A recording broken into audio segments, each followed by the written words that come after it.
Astavakra Gita. Traducción: Alexandra David Neal. Introducción. Desde hace algunos años diversos predicadores, tanto orientales como occidentales, intentan programar por Europa y América, bajo el nombre de Vedanta, una mezcla de Vedanta edulcorado y doctrinas de diversos tipos, entre las que se encuentra el Bhakti emocional de los Vaishnavas, teorías y prácticas tomadas del tantrismo y del yoga tardío, y otros diversos elementos heterogéneos. Algunos se las ingenian incluso para llegar a introducir en la presentación del Vedanta parentescos con el misticismo católico. He pensado, pues, que sería útil ofrecer al público culto, no especialista en los estudios de filosofía hindú, un texto que presente en forma muy breve y en toda su rigurosa pureza el verdadero Vedanta Advaita. Pocas cosas hay mejores en este respecto que el Astavakra Gita. No poseemos datos seguros en cuanto a la personalidad del autor, pues los hindúes, como los chinos, carecen de preocupación por la exactitud en cuanto a las fechas de sus obras y la realidad histórica de sus autores. Nuestro Astavakra, autor del poema o canto aquí presentado, es por tanto una personalidad indefinida, lo que no preocupa para nada a sus lectores hindúes, que mucho más sabiamente que otras dedican su atención a las ideas emitidas y no al individuo que las explica. Quienquiera que sea el Astavakra autor de nuestro Gita, un cierto Astavakra es el héroe de una leyenda que se remonta a la época de la redacción del Mahabharata. Se dice que Astavakra era un hijo de un sabio brahmin llamado Kaoda. Este último se había casado con una hija de Udalaka, su gurú, guía espiritual. Absorto en sus estudios, Kaoda se ocupaba poco de su esposa. Sin embargo, ella había quedado embarazada, y el niño que llevaba, conmovido por el poco caso que su padre hacía a su madre, le apostrofó con vehemencia, reprochándole su conducta. Los niños que hablan estando todavía en el seno materno se encuentran en numerosas tradiciones hindúes. A Kaoda no le gustó en absoluto la irrespetuosa intervención de su hijo nonato e hizo votos porque viniese al mundo malformado en 8 partes de su cuerpo. Hasta 8. Vakra tullido. La fealdad física de Astavakra se compensaba con su brillante inteligencia. Al parecer, al haber sido derrotado, Kaoda, por un erudito budista en el curso de una polémica, Astavakra desafió a este último y le venció en un nuevo lance oratorio. Kaoda, viendo su honor vengado por su hijo, le perdonó. Propició a la deidad del Samanga y mandó a Astavakra que se bañara en ese río. Este lo hizo y al salir del agua, sus tullidos miembros habían sanado. Es el mismo Astavakra que en el Mahabharata nos muestra sosteniendo una disputa filosófica con un célebre erudito llamado Bandin. ¿Es el autor del poema que presento? No nos preocupamos de ello. Imitando a los lectores hindúes del Astavakra Gita, no buscaremos allí más que enseñanzas sobre las teorías del auténtico Vedanta Advaita.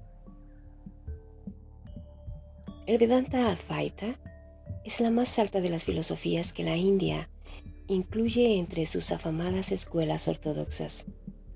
Se podría incluso decir que representa la más alta de las concepciones filosóficas a las que el espíritu humano se haya elevado nunca. Si también en la India no hubiese nacido la heterodoxa doctrina del Buda, basada en métodos racionales de investigación, respirando un espíritu cercano al que inspira nuestra ciencia moderna. Los budistas no reconocen la autoridad de los Vedas como base de las verdades filosóficas y religiosas. Por esta razón, los hindúes les consideran heterodoxos. Sed vosotros mismos antorcha y guía, no busquéis ni antorcha ni guía fuera de vosotros. No creáis nada bajo fe en autoridad alguna, divina, humana o libresca. Lo que tras reflexión encontréis, conforme a la razón, aprovechable por vosotros y los otros, creedlo y conformad a ello vuestra conducta. Así eran los preceptos que el Buda inculcaba a sus discípulos, aquellos que debían apoyar mucho tiempo después los brillantes filósofos del Mahayana. Pero otra concepción también separa, y más radicalmente, la doctrina budista de la Vedanta. Tiene una importancia mayor. El budismo niega la existencia de un ego en los individuos y en todo lo demás. Según él, todas las cosas, desde el universo a la más mínima de las briznas de hierba o de los granos de polvo, no son más que agregados efímeros de partículas que ciertas causas han reunido y que otras disociarán. Por otra parte, el Vedanta, en su rama Advaita,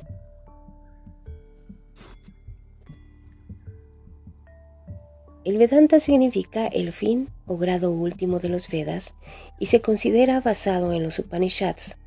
Sin embargo, los más antiguos de ellos no proponen por igual una doctrina única.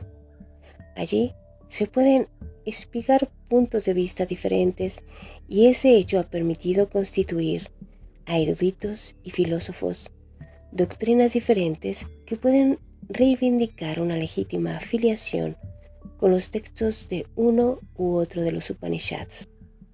De esta forma, en nuestros días existen tres ramas principales del Vedanta. La Advaita, cuyo propagador fue el célebre filósofo Shankaracharya hacia el 788. La Visishadvaita, o monismo mitigado, propuesto por Ramanuja, 1017. Y la Dvaita, que como su nombre indica, es dualista y reconoce como maestro al filósofo Madhva, hacia 1199. Las fechas de estos maestros son muy discutidas y hoy siguen sin ser seguras. Por otra parte, el Vedanta, en su rama Advaita, nos presenta una magistral concepción panteísta. El hombre puede olvidar aquí su infimidad, identificándose con el todo. Brahman, a la vez, alma suprema, Paramatman y cuerpo material de los mundos que emite y reabsorbe al igual que nosotros aspiramos y expiramos alternativamente cuando respiramos. Nota: todas las manifestaciones, fenómenos, seres, emanan de lo no manifestado, avyakta, y cuando viene el día y la noche se disuelven en lo que se denomina no manifestado. Bhagavad Gita 8.18. En su comentario, Shankaracharya explica: el no manifestado es Brahman en estado de sueño. El amanecer es el despertar de Brahman cuando vuelve a dormir. Todas las manifestaciones se disuelven en él. En otros textos, estas alternativas son comparadas al procedimiento de inhalación y exhalación de la respiración. De paso, se puede hacer notar que existe en los budistas un tipo de meditación consistente en expandir las ideas por la respiración. El mundo surge, lo proyecto al mismo tiempo que mi aliento se disuelve, lo retomo al respirar. Es inútil decir que esta meditación es basada en la creencia idealista de que el mundo no existe, sino en nuestro espíritu que lo crea. Todos los males inherentes a la existencia personal y al dolor universal que envuelve a todos los seres proviene del error de considerarnos distintos y separados de Brahman. La salvación, la liberación, moksha o mukti, consiste en la toma de conciencia de nuestra identidad con Brahman, la existencia en sí. Tat Tvam Asti, tú eres eso. O Am Asmi, yo soy eso. Son las declaraciones por las que se expresa la profesión de fe. El altivo credo de los vedantistas del Advaita. Al revés del budismo, que declara razonablemente que el absoluto es incognoscible, ya que toda concepción de nuestro espíritu está restringida por la limitación de nuestras facultades intelectuales y consecuentemente no puede representar el absoluto. Por esencia ilimitado, el Vedanta afirma que es posible alcanzar una cierta noción de Brahman mediante una completa fusión de su yo individual en él. Por supuesto, aquel ha existido siempre, pero envuelto en las redes de la ilusión, Maya. El yo, Jiva, no era en absoluto consciente y se agitaba encerrado por ligaduras imaginarias creadas por su espíritu, víctima de la ignorancia. ¿Qué estado es el de liberado? Nuestro texto declara que es indescriptible y que no puede ser comprendido más que por el liberado mismo, o por aquellos que, como él, han alcanzado la liberación. A veces se nos deja entrever su condición como un estado de calma suprema, una calma absoluta marcada, sin embargo, por una especie de beatitud particular que no tiene nada en común con el gozo.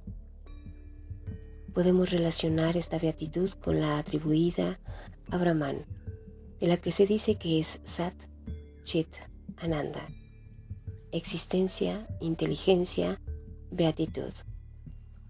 No se debe considerar, a pesar de esto, que esos adjetivos ocultan el verdadero aspecto. La verdadera naturaleza de Brahman, pues, por otra parte, nos está formalmente declarado que es indescriptible y que no se le puede denominar ni ser ni no ser. En efecto, comenta Sankaracharya, Brahman se define en todos los Upanishads por negaciones, no esto, no aquello. Y he aquí que hemos vuelto al principio budista. El absoluto no es solo indefinible, es inconcebible, pues ¿cómo podríamos concebir lo que no es ni ser ni no ser? En otros puntos y especialmente en la teoría idealista sostenida por los Vijnanavadines budistas, que consideran el mundo de los fenómenos como una ilusión, los vedantistas del Advaita están sumamente próximos a los filósofos del budismo Mahayana. Muchos eruditos hindúes no dudan en reconocer que el Advaita, tal como lo presenta Sankaracharya, el vehemente adversario de los budistas, delata numerosos préstamos de los eminentes filósofos de estos últimos. Es, así, lo reconocen debido a gran parte de la ilusión de teorías budistas en la doctrina que predicaba el que Shankara llega a vencer al budismo y a extirparlo de la India. Estos advaistas no intentan esconder la verdad a este respecto. Somos budistas disfrazados. Confiesan con una sonrisa. Prajna Buda. Si se debe admitir que el Advaita actualmente ortodoxo, el de Shankara, contiene teorías tomadas del budismo, se puede por lo mismo llegar a creer que existía antes de Shankara un Vedanta de data antigua en el que estas teorías no existían en absoluto. Los orientalistas occidentales se inclinan con gusto hacia una opción y reconocen una evolución del Vedanta que presenta muchos cambios en el transcurso de los siglos. No obstante, es un tema que a los adeptos del Advaita no les gusta discutir, y sería un temerario atrevimiento, por mi parte, aventurarme en este terreno.